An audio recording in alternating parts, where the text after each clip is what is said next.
got it, you got it.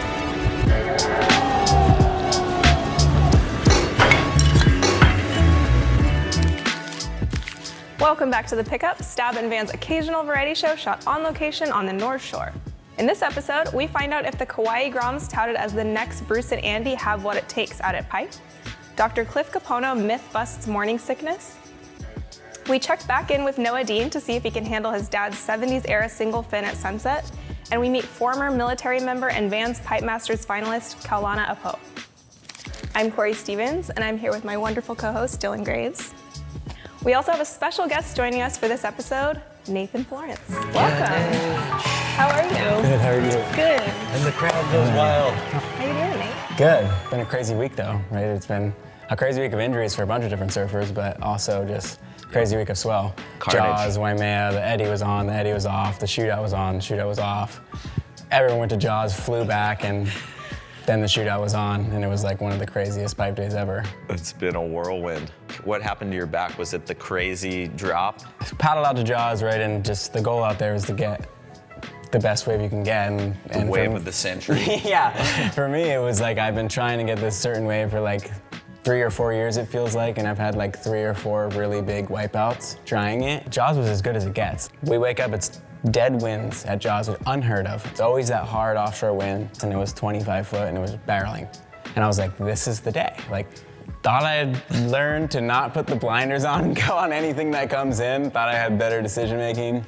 First huge double up. I caught a few waves, but then the first big double up I saw, I was like, this is it. Like, I'm gonna knife it like I was just at Backdoor the day before. I'm gonna do the same thing. I'm under the lip. But I didn't really factor in like, at Jaws you have It like— being 60 foot. Slight difference.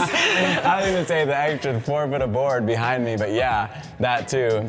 And the extra board I think caught in the lip and it just tossed me on this double up and I ended up slamming in the barrel. And Break it down for us on the on your wipeout and what ended up happening on that thing. basically, I realize I'm not making it, I fly in the air and I think maybe I can recover it. I realized like I've fallen way too far and I just impact on my back and almost immediately was like, oh, like in my head I was like, oh, I think I broke my back. I broke my back. What do you mean by that? You My broke back is broken. I got an MRI, and then, yeah, just today, just an hour ago, I had a specialist call me and be like, hey, we're fairly certain you compression fractured your T12.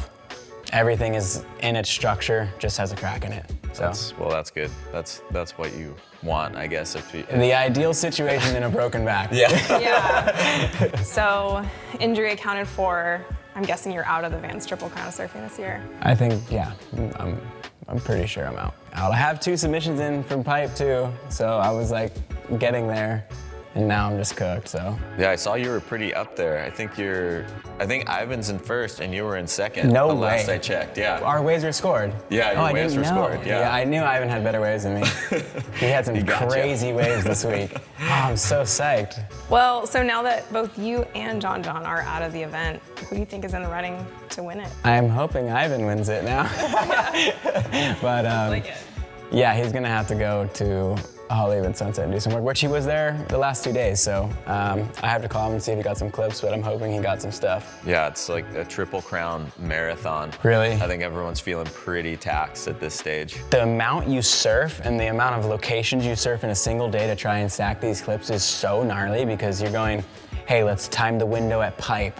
Okay, it's got crowded. No one's at Haleiwa yet. Shoot to Haleiwa.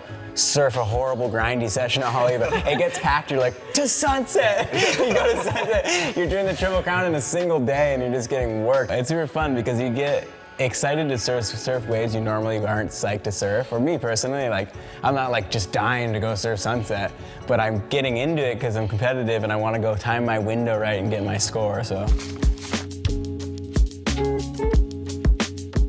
As part of HBO's ongoing docuseries 100 Foot Wave, a few of the show's stars ventured 100 miles off the coast of Southern California to a wave that's as terrifying as it is fickle, Cortes Bank. With a 40-person crew in tow, they enjoyed a full day of glassy 60-foot sets without a lineup marker in sight. So is Cortes on either of your guys' list to surf? Now it is. I didn't even really know it existed, to be honest. Like, I didn't even understand it was a wave. I was confused between, what's the other wave called? Todos? Oh, Todos Santos. Todos Santos and Yeah. Cortes Bank. I thought the whole time that was Todos Santos. Just missed a wave out there. I was talking to my brother, I'm like, look at this, Todos Santos. He's like, that's Cortes Bank, what are you talking about? Hey, the footage that came out of that was crazy. Yeah. Insane. 80-foot barreling waves in blue, clear water. Like, it was freaky looking. I saw one shot of just teepee. It looked like, I don't know, Yeah, Photoshop or bizarre something. looking. In the Yeah. middle of the ocean, like Yeah. nothing around. Imagine you're just like a little old fisher boat out there before there was the right mapping.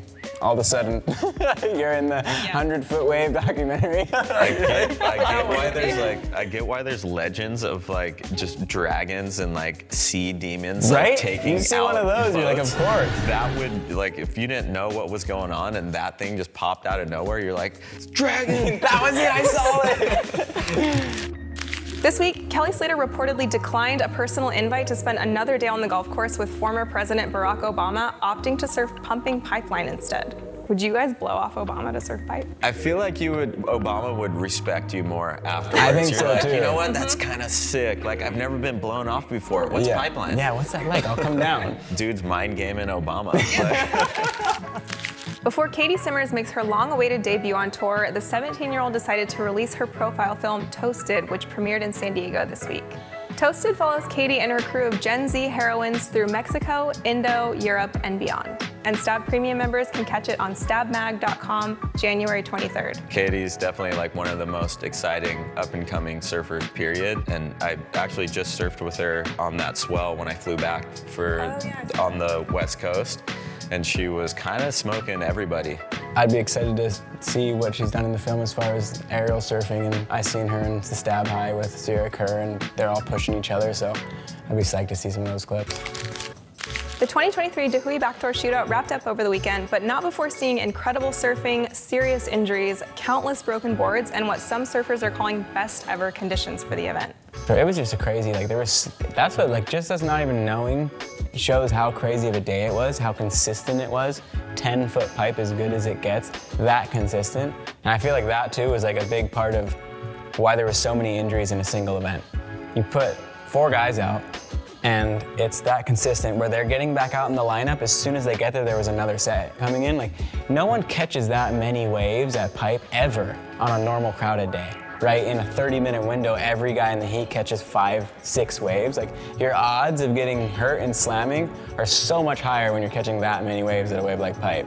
And you kind of just I swear that was why you just started to see almost every other heat, someone was getting blown out on the reef. That was full fireworks show. Yeah. I think every heat had a few crazy ones, and it was almost the Men in Black zapper from the heat before, because you're Exactly. so many things, so many people were getting good ones. I think that day will probably go down as one of the best ever days of surf competition at pipe, and the most dangerous. So, due to the severity of Kala Grace's injuries, the award ceremony has been postponed, so we don't know who won yet, but who are you guys pulling for? I saw a lot of guys had one crazy wave, but not quite the backups. But I think Benji Brand had quite a few crazy waves. Kelly too, because he had a crazy left and a crazy right. So he is at least 2 I know that are top pretty high on. Yeah, I would say Moana would have been in the running Yep. off of just that one wave. And Moana Jones, roll around, that's pipe. On a dive, oh yeah! It had warbles and it had the gnarliest looking double up, and she was changing position and pivoting with it. Best wave ever ridden by a Hands female down. at pipe ever. That is true. However, this wave didn't actually count in the backdoor shootout because it came after the final buzzer. Normally, a surfer would be gutted if this happened, but in Moana's case, it might actually work in her favor. Because the wave was technically ridden outside of the backdoor shootout window, it can now count toward her Vans Triple Crown campaign. This is huge because not only did the wave earn Moana a perfect 30 from the judges and $500 to this week's Vans Crown clip, it also shot her straight up to number 7 on the leaderboard, with just 1 wave in her scoreline. Over the next week, Moana will have to get 2 waves at both Sunset and Haleiwa, plus another at pipe if she wants to win the overall North Shore title. While pipe was preoccupied this week, Ethan Ewing got busy at the other 2 Triple Crown locations, dropping 3 new waves into his scoreline, 2 at Sunset and 1 at Haleiwa.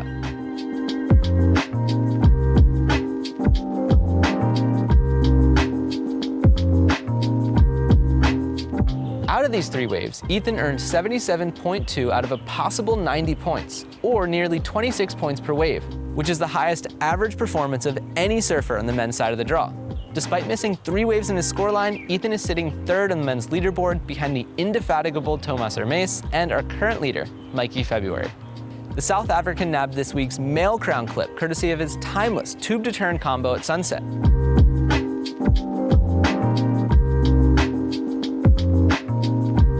Mikey got $500 for his efforts, thanks mostly to the fact that Florida man Justin Quintal couldn't figure out how to submit his pipe bomb until after this week's entry window.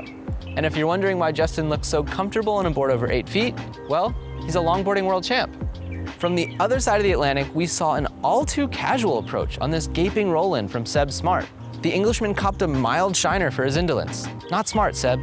Unfortunately, this week we had a number of Vans Triple Crown competitors who suffered an injury. Nate Florence broke his back at Jaws, Kala Grace, Billy Kemper, and Makua Rothman all got decommissioned at Tahui. Last year's pipe master, Isk, Crosby Colapinto, gained a new anatomical feature on his foot. Oh! What the hell? Crosby.